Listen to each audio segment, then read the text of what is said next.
I'm delighted now to be joined by Liam Holton, who must have been one of the busiest men in Ireland over the last number of weeks and months. Liam heads up Future Ticketing, which is a company based in the Midlands here in Ireland, but very much looking out to the world, and has been responsible for bringing rugby fans back into stadia across England over the course of the last weekend and heading into this weekend as well. You're very welcome to Sport for Business, Liam. Thanks very much, Rob. You had to remind us of that, didn't you? I could see the grin across your face as you were watching a rerun of yet another Dublin success. I kind of did. Our thanks to our Sport for Business member, Sky Sports, for allowing us to use that as well, and Paul Mescal's words. But tell me, you must have been incredibly busy over the last number of weeks and months.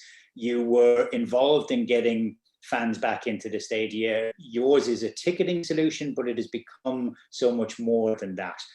Tell us a little bit about the journey towards integrating your service into the really important service, public service, of getting fans back in.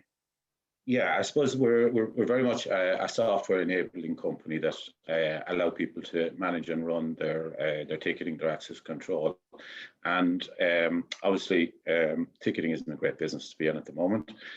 So we've used the last couple of months to look at best practice around the world and develop and evolve our software, adding tools like social distancing algorithms for stadia, temperature control scanning, and track and trace and individual digital records. And that it's been frustrating at times, to be honest, Rob. We've had a lot of false starts. There's been a lot of moments when we thought we were just about to go. October in the UK looked like there was a reopening happening, and then it was pulled back. Across Northern Ireland, we had a lot of it continued to a large extent, but we had scenarios where at midnight we were being told an event wasn't going ahead, and then by 9 o'clock the next morning it was going ahead. So there's a lot of stop starting going on. We saw what happened here with GAA crowds of 200 and everything running smoothly for a little while, and then that stopping. So yeah, it's been a frustrating time, but it's been an interesting time. It's given us more time to work with our customers, and thank God the last couple of weeks in particular have been, there's a new energy in everything we're doing. A lot of people have been back in the UK in particular, and I think we probably forgot here in Ireland what furlough was like for people in the UK. It was really difficult because they were literally sent home and they weren't allowed work, whereas in fairness to the government scheme here, it allowed people to continue to work and continue to engage. So to see all those people getting back to work was firstly very, very exciting. And then to see them able to start engaging again with their fans, able to start welcoming them back to the stadia, and able to start putting tickets on sale again. To a large extent, a lot of what's happening at the moment is pre-sales for things like season tickets or for events that are coming up over the next couple of weeks. But this weekend, we had our first big event back. After 420 days, the Jersey Reds were able to welcome back fans in the Channel Islands. And we were particularly pleased because the Jersey government and Jersey Reds actually engaged with us last August and developed a plan. And it sat on the shelf from September onwards, ready to go, and we weren't sure it was going to happen until literally a week beforehand, and they were able to switch on that quickly. That's it must have been a good plan to have survived that long in the dust, and then to be executed at such rapid pace. What was it like in terms of the excitement on the ground over there of hearing about the fans, getting back into it? Because it's something that we imagine is going to be, a mix of caution and nervousness, but overrun by the excitement of actually seeing the sport again. Yeah. I mean, we've been living in a world of fear for the last 14 months, and normalization doesn't happen immediately, it happens slowly. To see people being able to, one of the things in Jersey was a lot of the restrictions were around family bubbles. So you had a lot of cases of parents bringing their children, people bringing their grandparents. So that was lovely to see. It was lovely to see families out and grandparents with their kids at sporting events. And I think there was a lot of nervousness and trepidation initially, and people arrived at the stadium and just weren't used to that environment. But you could see over very quickly, everybody starts to engage. And I suppose the best thing was Jersey won the match by 55 points to 12. So suddenly that excitement, that adrenaline, that enthusiasm came back so quickly. And it's like all the fear was wiped away with the excitement of somebody crossing the line. It does. It sounds great, and it will come back. We're looking forward to it. You've mentioned about the temperature testing and the pre-registration and all of those things. How much of that was laid down by public health regulation, and how much of it, we're talking with Johnny, he mentioned about the fact of adaptation given the circumstances of a particular venue. Where was the dial between those two? Yeah, I think Jersey was probably a little bit unique because their government make a lot of the decisions themselves, and they've been very conservative throughout the pandemic. In the UK, there's more local government involvement, similar to the way 5,000 people events are licensed by councils here in Ireland. The UK, you have your overarching guidelines, etc. But local councils tend to be more heavily involved. And in Northern Ireland, for example, when we're doing stuff in Windsor Park, for example, the plans have to go to the local council and get approved there. But they take a very sensible, collaborative approach. They look at the science, they look at if the rules, and once the rules are being applied, once you can apply social distancing, once you can guarantee contact tracing, once you can ensure that capacity will be tightly managed, it's fine. You have rules and regulations like people have to stay in their seat, indoor, outdoor food and beverage isn't allowed in a lot of cases. But I think once you can prove that you can comply with the rules, and software works, data analytics works, technology works, and technology is what is going to help us through this crisis and through the next one, and the ones that are probably coming down the line at us further down the line. You mentioned there about the food and beverage, the initial. You can understand why it would be the important thing is just to get people into their seats, let them watch the match, let them go home. But if we're talking about 80,000 in Wembley for the final of the European Championships, if we're talking about a full reopening across the UK from that middle to end of June, they're going to have to come back as well. Are they going to provide additional challenges, or was that already in the plan? Was that in your September plan that there would be food and beverage? Yeah, I think at the moment in the UK, I think from the 12th of April, you're allowed table service, but you have to stay at your seat. And for example, a lot of our football clubs have started selling tables and seating for the England matches during the Euro, and all that will continue to be table service. So a little bit different here in Ireland. We're kind of taking an approach that maybe takeaway points is all right, and it's all right if you can take your food outdoors with you. Here or in the UK, it's a little bit more of the controlled environment, and I think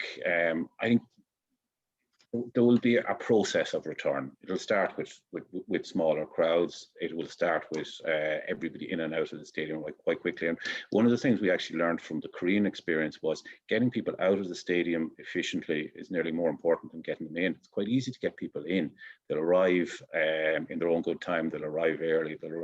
People rushing out of a stadium can cause crowding, people rushing onto public transport, and the control of exit is nearly as important as the control of entry from what we've seen.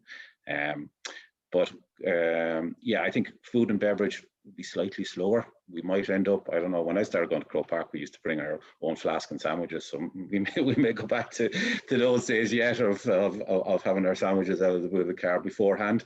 We had a very interesting event in manor races in Maryland in the United States, where basically you were allowed to come in your car and bring a picnic with you. And people were paying $300 for to come in their car and watch the racing from their car and have their picnic there on site. So I think there'll be a couple of different types of solutions. Okay, I wonder whether a few cars pulled up outside the far running rail at Punchestown this week. And I may even be sitting in one. You mentioned about sort of bringing your own food, and that sure the ham sandwich was the national dish of Ireland through years of growing up and eating very little bar that. Everything was laid down well in advance. Was there much that changed? Did you, when you were looking at this in September to looking at it now again in April, was there much change in the document? Because obviously we've seen real highs and lows in terms of battling against the virus, in terms of rolling out the vaccination program. But ultimately, did we end up in a point that we thought we were going to, even if it did take a large number of twists and turns along the way? Yeah, I think that was actually what was surprising about it. Not much changed in terms of the document, not much changed in terms of the software, in terms of the tools that we had available. We went to market with a lot of new COVID resistance tools in September, and we didn't get the opportunity to use them. But it turned out that they were the right tools, and they're currently the right tools. But yeah, social distancing didn't change. Contact tracing didn't change. The algorithms around capacity didn't change. So a lot of the stuff was as we would have expected and anticipated. I think as a business, our big learning came from studying what was happening in Asia.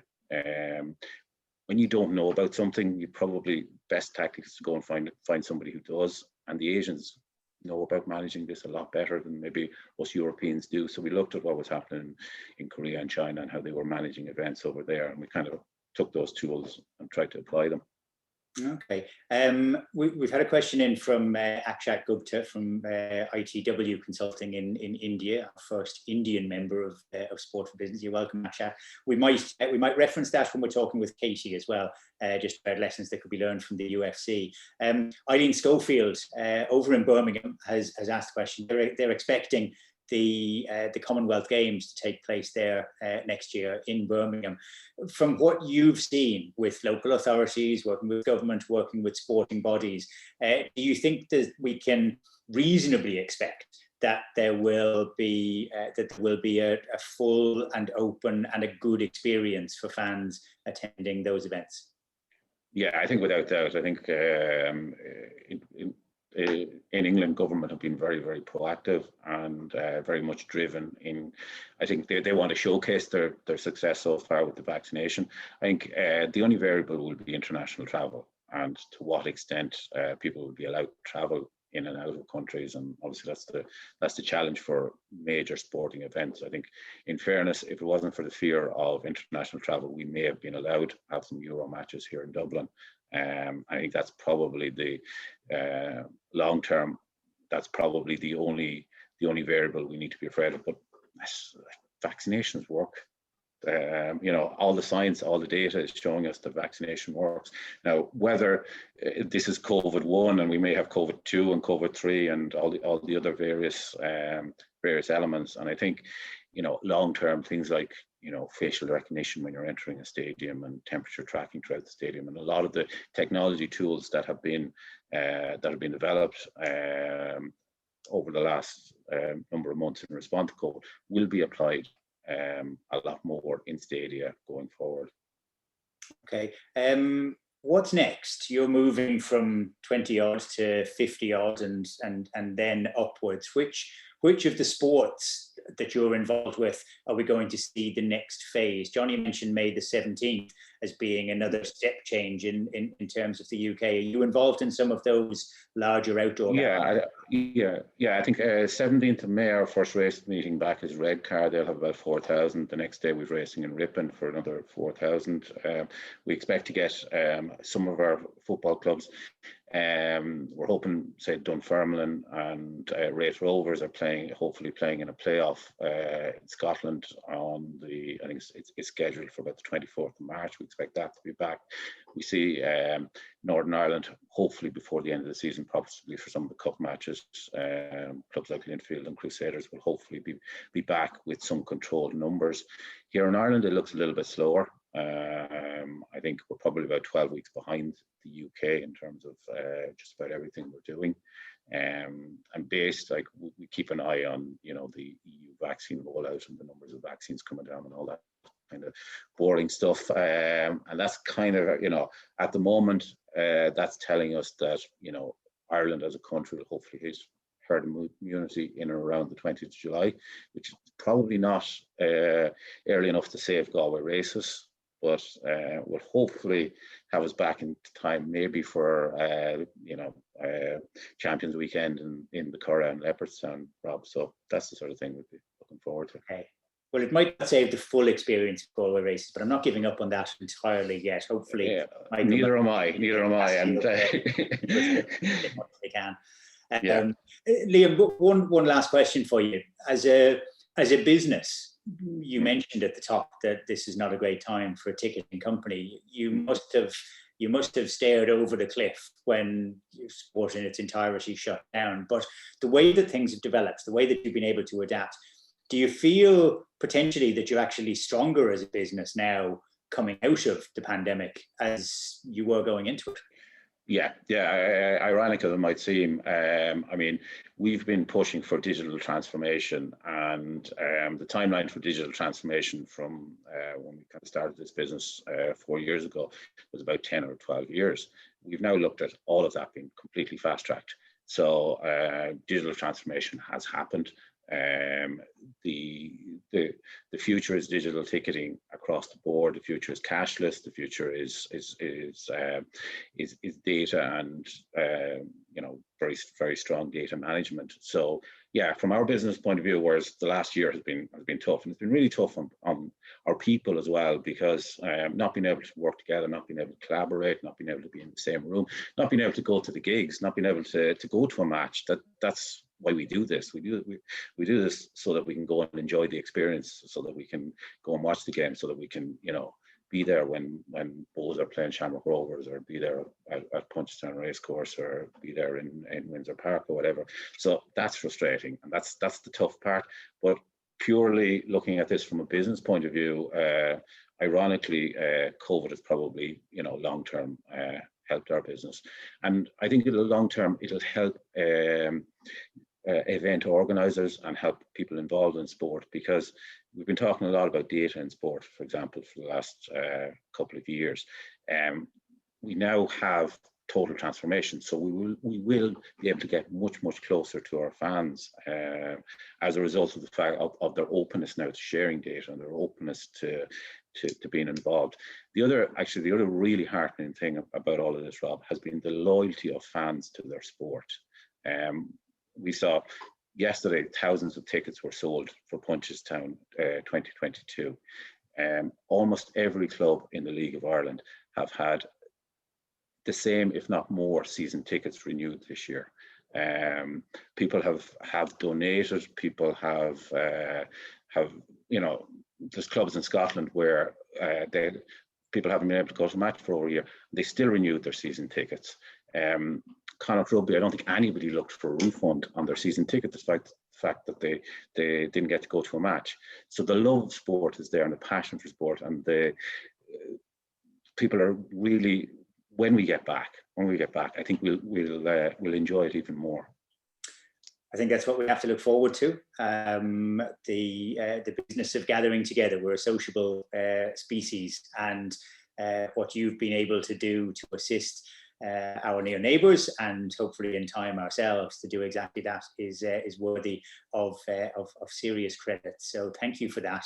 Thank you also for taking the time out at this busy time for to share with us today, and best of luck in watching Punchestown this afternoon from wherever you may be. Liam Holton from Future Ticketing at futureticketing.ie. Thank you very much for your time.